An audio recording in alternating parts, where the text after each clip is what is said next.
আসসালামু আলাইকুম সবাইকে। আমি অনেক অসুস্থ, আমার জন্য সবাই দোয়া করবেন। ইঞ্জেকশন লাগানো হয়েছে আমার, ইঞ্জেকশনের ভিডিওটা করতে পারি না। তো আমি যে রুমে ইঞ্জেকশন লাগালাম এটা সেই রুম।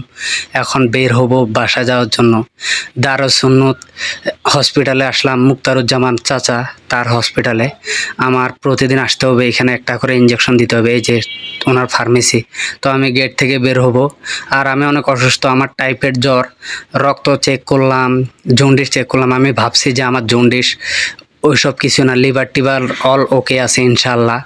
আর আপনারা সবাই আমার জন্য দোয়া করবেন, আমি যেন আপনাদের মাঝে অনেক সুন্দর ভিডিও দিতে পারি। আমি ফানি ভিডিও দিতে পারছি না, কেননা আমি অনেক অসুস্থ। আর আপনারা আমার জন্য সবাই দোয়া করবেন, আমি যেন আপনাদের মাঝে আবার সুন্দর সুন্দর বিনোদন দিয়ে থাকতে পারি। আর আমার জন্য সবাই দোয়া করবেন। ভিডিও দিতে পারছি না অসুস্থর জন্য, আর যেন তাড়াতাড়ি সুস্থ হয়ে যায়। আপনারা আমার জন্য মন থেকে অনেক দোয়া করবেন। ভ্যানে করে বাসার মধ্যে যাচ্ছি। তো ভালো থাকবেন সবাই, আল্লাহ হাফেজ।